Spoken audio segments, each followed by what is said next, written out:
Hello and welcome to the Strong Suit Podcast, where we focus on the people part of your business. Every single episode, I feature a world-class expert on talent and recruiting so that you can build a company filled with rock stars. And I am so pumped to speak with my guest today. Now, let me tell you this scenario. You're in your doctor's office. You sit in the waiting room, of course, for a half hour. You finally get in there into that little smaller waiting room. And you spend some time with your primary care doc, only to find out that he or she isn't quite sure. And they would like to consult perhaps with an expert on your symptoms. And that can lead, of course, to a whole series of chain, a domino effect where you have to then schlep all over town, go see specialist after specialist. The whole process, very inefficient, very frustrating, and obviously very expensive for our healthcare system. My guest today, Gil Addo, is going to solve this problem.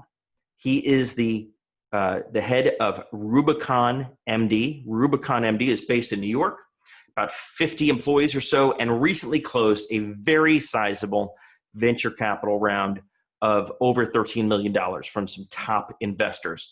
And essentially, Rubicon MD connects primary care docs to specialist doctors. It's a web-based e-consult service that really makes the whole patient experience better and reduces cost. And get this, Gil was named one of Forbes 30 under 30 in healthcare. So he knows quite a bit. He was inspired to start the company a few years back after his grandmother was diagnosed with a brain tumor in Barbados, and he's going to tell us a bit about the story. So, Gil, welcome to the show. Thanks for having me. Very excited to be part of it. Thrilled to have you on because this is an important topic. And it sounds like business is booming. So we want to talk about that, but really focus on the people part of Rubicon MD. So why don't we start with just kind of 60 seconds at a very high level of how you were inspired to start the business, and then we'll go from there. Yeah, absolutely. So I'm, I've been on the business side of healthcare for a little while. I was most recently a healthcare consultant before leaving to start Rubicon MD. And so the inspiration and the vision came from an experience that I had growing up. My grandmother developed a brain tumor in Barbados. She traveled to Boston for surgery, and then spent 5 years going back and forth on all of the management and post-op treatment. And the fundamental challenge is that most of healthcare is geographically co-located in these specialty hubs across the country. But healthcare at its core is local. And so the challenge is, how do you get that expertise that sits in these academic medical centers and tertiary care hospitals out into the communities where it can be valuable and necessary? Got it. That was the idea behind Rubicon MD. What we built is really simple. It's doctor to doctor opinion. So you go see your primary care physician. If there's something that's outside of their expertise, they just go onto our platform and ask a question. We'll find the best match specialist, and we'll get an opinion from them in a few hours. And is that chat-based or video-based? Is it real-time, or is it asynchronous? What's the mode of communication? Yep, it's a text-based asynchronous interaction. Comes back to primary care in a few hours. They can go back and forth. And then what we found is that half the time that avoids the need to go see a specialist. Wow. So all those times when you went and they said, oh yeah, these labs look fine, you should be okay, or take this drug and it should resolve on it. So that information could have been fed to the first physician that you saw. Got it. It's a huge savings, much more efficient. It sounds like what makes this unique, Gil, is that there's plenty of telemedicine companies. I've had some of these founders on the show as well. This is really kind of telemedicine for the experts, right? This is kind of going up the value chain to, by the way, the really expensive cases and healthcare costs, right? Exactly. Primary care is really the true foundation and gateway into the healthcare system, and it should be. Right. But most of the cost of healthcare is tied to these expensive specialty and tertiary care services. So we're helping to figure out the best way to optimize usage of those resources. Got it. And you've got about, 50 employees or so? Yep, we've got about 50 employees. We're based in New York City. But you don't have the doctors on staff, right? These are not you're enabling the platform. Exactly. We built a platform We cover 130 specialties and subspecialties, but these are physicians that are employed elsewhere that are just providing their expertise, and we're just the convener. Got it. I understand. It's a peer-to-peer marketplace almost. Exactly. Got it. What's the hiring process look like to join Rubicon? Let's start to get into the people part. So if I wanted to join Rubicon, what kind of process would I go through between now and to get the job offer? Yeah, so we build a funnel for talent the same way we do with sales and everything else, and it varies a little bit by role in terms of what you're going to do and what hoops we're going to have you jump through.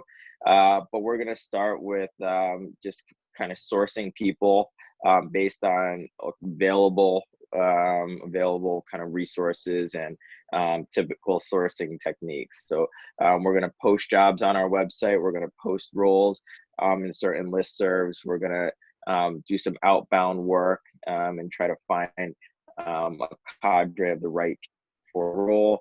If somebody's right for the role, we'll typically have a phone screen.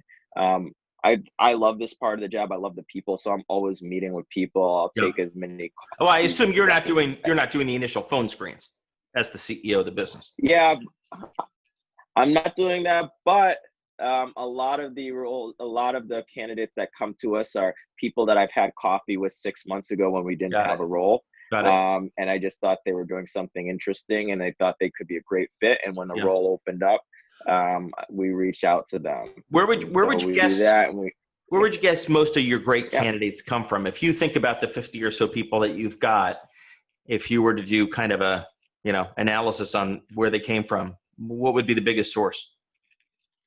Yeah, I say this within our company and it's a joke, but it really is true. We favor a light form of nepotism. We have employees refer their colleagues to us. We look through our own networks, people that we know and people that people in our network know, because at this early stage, so much of this business is just based around can work well together and fit into a culture. And if somebody in our company who we've already vetted is willing to vouch for this other person, that ends up being a great endorsement. And it usually means that they clear one of the first major hurdles for us. So we found that actually a lot of the great people that we have now have either come through referrals from other people or referrals from our employees. Got it. I understand. And our investors. So we've built our community of people. What's the most unique part of the recruiting process once you start to get to interviews and take them through the process? Do you have any unique step as part of the process?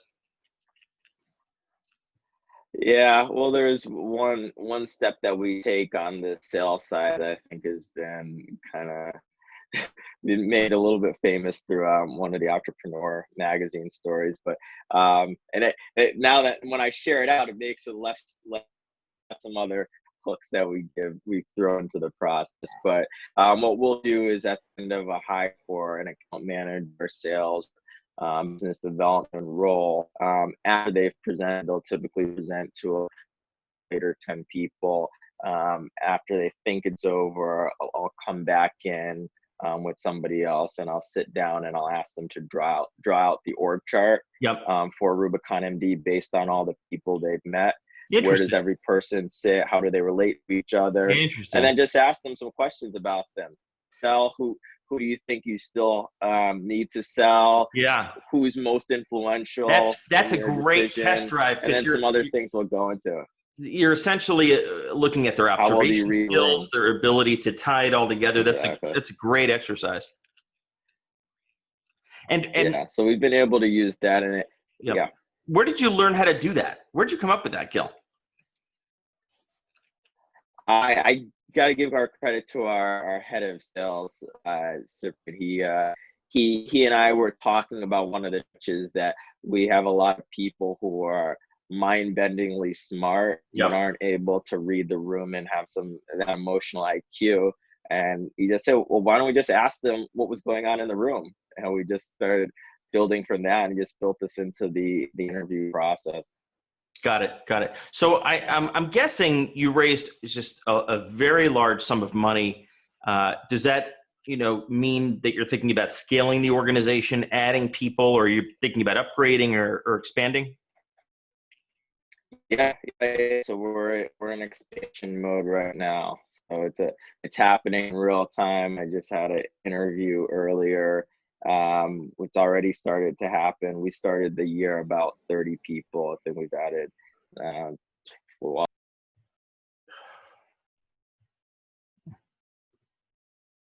We lost him. We're going to get back together. Are you there? yep. Yep. Got you. I got you back. We'll edit that out. No problem. Can you hear me okay? Yep. Let's actually stop our videos. It'll free up some bandwidth. Okay. And we'll just do voice only. Is that good? That works. Yep. Okay. We'll try that. So I'm going to pick it up with the next question. So one of the biggest concerns that I hear these days is kind of the revolving door, because the job market is so hot. What do you think are some of the steps that you've been able to take to reduce that risk of losing some of your best people? Yeah, I mean, this is an area we struggled. We had parts and times where we just waited too long to kind of make decisions around hires, and we ended up seeing turnover because of it. So we've invested a lot. We invest really in two things. We invest in diversity, because there's a business reason behind having a really diverse team. Yep. And then we invest in culture. We invest in making sure I'd rather hire only one more person, and just make sure that the people that we have are really happy and overinvest in that. So we've gone kind of to the next level. We brought in a phenomenal manager of people and culture, and we invest in it. We have things that are specific to certain teams, and then we've got company-wide initiatives that are really focused on making sure everybody just this is a great place to work, and make sure that's, yeah. Have you gone so far as to codify and write down kind of the key DNA of the folks that you're looking to hire, outside of their skill sets and experience, but their actual makeup and personality? Yeah, we've built what we call brand pillars, and these are kind of our version of what are the attributes or values that we believe matter, and how does this relate to the type of person that we're looking for. And then within our interview process, there are a few people that are going to run an active test on, can you do the mental hopscotch to necessary to do this job. And that's usually, there are a lot of, more people than not can do it. Yep. And then we have people that are coming in just measuring, are you a great fit culturally? So we have things like empowering relationships, removing barriers. Are you somebody that, from a fit interview, and I've become part of the fit interview. So there are interviews specifically focused on fit as opposed to experience. You kind of separate the two? Exactly. Got it. Why'd you choose to do it that way? Because we want to make sure that every interaction is a productive interaction on both sides. We want people to get that when they come in, we want them to get the full feel of the team. Yep. We also want to make sure that you don't have 6 interviews where everybody is asking the same questions. Tell me about yourself. Tell me about this. And, you basically repeat the same script, and you're exhausted by the end. We're exhausted. We've got no new information. Well, somebody comes in and they're testing to say, how well do you work with others? Somebody comes in and they're testing to see how well do you recover from mistakes, and how, what type of humility. Somebody comes in and they're actually testing to see how well do you work inside of JavaScript or Excel. So there are different things that each person are doing, and it starts from the moment you walk in. Yeah. Somebody who greets you should be also doing that. Gil, you sound pretty sophisticated about this stuff, especially for, a younger leader. They don't typically teach this stuff at Harvard Business School. Where along the way did you learn so much about leadership and recruiting and building an organization?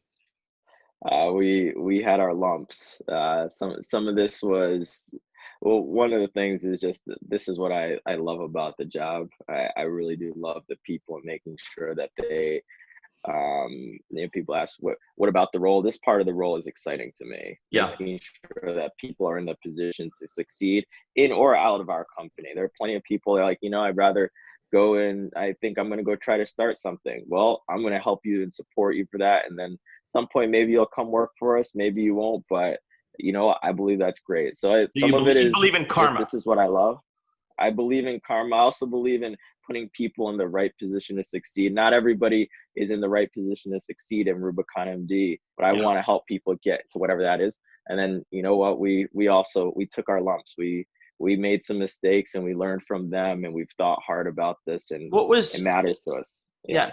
Before we wrap up, give us an example, no names mentioned, but what was it that you learned? I'm assuming you're referring maybe to some bad hires or people that, didn't pan out. What did you learn from that? Or what advice would you give to our listeners as they build their teams of things to look for? Yeah. I don't believe so much that I think there's a lot of research that suggests that your ability to measure somebody's competence in the job is pretty limited. It's almost a coin flip. If you were to just flip a coin between people that come in off and people you run through the process, there are all these biases that are built in.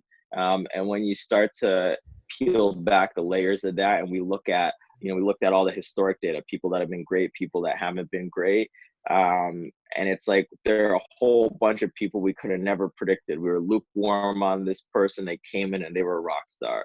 There are people we were so hot on and it just didn't work out. So what did you do to stack the deck so that you increase your odds from 50% to a higher number? What have you learned to look for in those people? I think it's all about the references. That's the key. Talk to people who've worked with that person, have them give you references. And I spend a lot of time interviewing the references. I do all those interviews myself. And I think that's the most important. Those are the people that are going to tell you what it's really like to work with this person. And they've worked with them for years. So it's more than you could establish in a couple of days or weeks. The only thing you can establish in an interview is whether or not this person interviews well. Yeah. And that may give you some indicator of the job, but there are a lot of people that just interview well. Yeah. And their resume may tell you that they've interviewed well a lot. Right. I think for us, it's been all about making sure that we talk to people that know them, and we talk to the people that they give as references, and just make sure that those people help us understand. And anytime there's been a situation where somebody as a reference has said, this is the area where they could give you a little bit better, that's usually the area where that person has struggled. Absolutely. And if something's been a major red flag, then you got to listen to references and kind of amp up the volume of what they say. You kind of assume they're understating it. Yeah, I think so, but I think everybody has development areas. I don't think of references as yes or no. I think of references as this person may be coming into our organization. Right. How can we help them succeed? What are the areas where they're going to be great? What are the areas where they're going to so it's not even just a gate so much as it's really understanding the candidate that you're talking to. And it's really useful. It's almost like coaching on how to get the most out of that person later. That's exactly right. That's great. Gil, I give you so much credit for building this business, Rubicon MD. How can people learn more about Rubicon or get in touch with you? Yeah, so you can go to RubiconMD.com. You can find us on all forms of social media. You can also find me on Twitter at Gil Addo, and feel free to reach out also through our website or at Rubicon_MD, also on Twitter. Fantastic. Thanks so much for making the time, Gil. Thanks so much for having me. Take care.